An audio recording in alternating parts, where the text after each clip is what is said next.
السلام عليكم ومرحبا بكم على قناة مطبخ أمينة أم سليمان. اليوم إن شاء الله غادي نشارك معكم واحد العصير المركز ديال الحامض او ديال الليمون، حامض الليمون.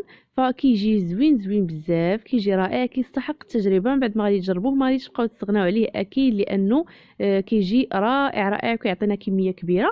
في هذا الفيديو هذا غادي تعرفوا معايا على شحال الكميه عطاني في هذا القدر اللي درت، شحال ديال الكميه عطاني وشحال غادي نقدروا ناخذوا منه، وكذلك طريقه الاحتفاظ به وطريقه التحضير، وبزاف ديال النصائح كيفاش ما يجيكمش مر للناس اللي كيجيهم مر.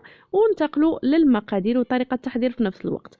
غادي نحتاجوا 4 ديال الليمون الحامض، فغادي ناخذهم، غادي نحاول نحيد لهم فقط هذيك القشره الفوقانيه، لان اذا دخلنا القشره البيضاء فغادي تمرر لينا العصير ديالنا. من بعد من بعد ما غادي يبقى على الاقل ساعه الا بقى لينا، فراه غادي يمرر لينا، ما غادي نجيو فين نطحنوه حتى غادي يمرر لينا. هذيك القشره كتعطيه المروره هي والعظومه ديال الداخل، حتى العظومه اللي كيكونوا فيه الداخل فكيعطيونا المروره. بالنسبه للناس اللي غادي تكون عندهم العصاره فغادي يعصروه من بعد ما غادي نوصلوا لديك المرحله. بالنسبه للناس اللي ما غاديش تكون عندهم العصاره فانا غادي نوريكم شنو غادي ندير. كذلك غادي نستافدوا من دوك لي زيت ديال هذا الحامض هذا، غادي نستافدوا منهم باش نستعملوهم في لي كيك اولا لي كريب اولا لي بانكيك، بزاف ديال الحوايج. اي حاجه بغيتو تنسموها يعني بالحامض فممكن تنسموها بها. كما كتشوفوا من بعد ما ساليت 4 ديال الحامضات ديالي وحيد لهم هذوك لي زيت فخليتهم جانبا، وانتقلت للمولينكس ديالي، خديت الحامض ديالي، حيدت ليه هذوك القشره ديالو وقطعته ونقيته من العظومه ديالو. كنأكد على انكم تنقيوه من العظومه. زدت ليه تقريبا ما يعادل 2 الكؤوس ديال العنبه ديال السكر سنيده. فخديت هذوك لي زيست وغادي نضيف عليهم هذاك المركز ديال الحامض اللي طحنت. غادي نخلط واحد شويه وغادي نديرهم في الكونجيلاتور، غادي نخليهم تقريبا ما يعادل 2 ديال الساعات اذا كنت مزروبه. فاذا ما كنتش مزروبه ممكن نخليهم حتى النهار، علاش لا؟ كل ما يعني تعطل لينا هذا المركز هذا فكيطلقوا لينا دوك لي زيست الريحه والفوائد ديالهم في العصير ديالنا وكيجي زوين بزاف.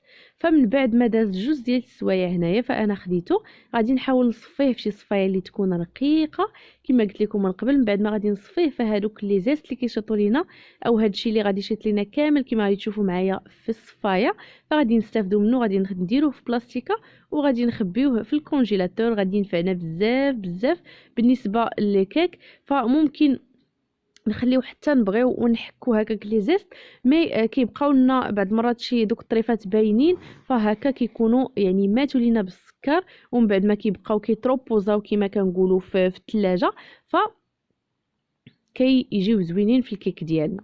من بعد ما غنساليو غادي نصفيوه مزيان. فهذا هو الشكل ديال هذاك الخليط ديالنا اللي بقى لينا. غادي نديروه في المجمد، غادي نحتفظوا به.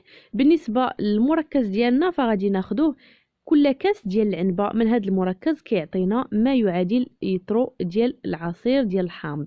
فهاد 4 ديال الحامضات انا اعطاني القدر ديال 2 الكؤوس ونصف، اي ما يعادل 2 لتر ونصف من الحامض. الا بغيتو تزيدوا الماء فممكن تزيدوه، الا جاكم يعني باقي مركز بزاف فممكن تزيدوه، علاش لا؟ كل واحد والذوق ديالو. فقط هاد الفيديو هذا يعني كيعتمد على المركز ديال الحامض، وانتم حسب الذوق ديالكم من بعد الا بغيتو تزيدوه او لا تنقصوه. فبالنسبه للاحتفاظ غادي نديرو كل كاس غادي نحاولوا نعبروه، نديروه في بلاستيكه ونديروه في الكونجيلاتور اولا نديروه في طاسه ديالنا، علاش لا؟ لانه ما كيجمدش لينا حيت فيه السكر، ونبقاو ناخذوا منه في كل وقت بغينا ناخذوا منه ونستعملوه.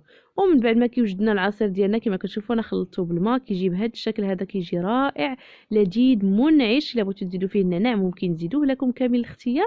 وكنتمنى ان شاء الله الفيديو يكون عجبكم. اللي كيزور قناتي اول مره ما ينساش الاشتراك على القناه وتفعيل الجرس. خليتكم على خير.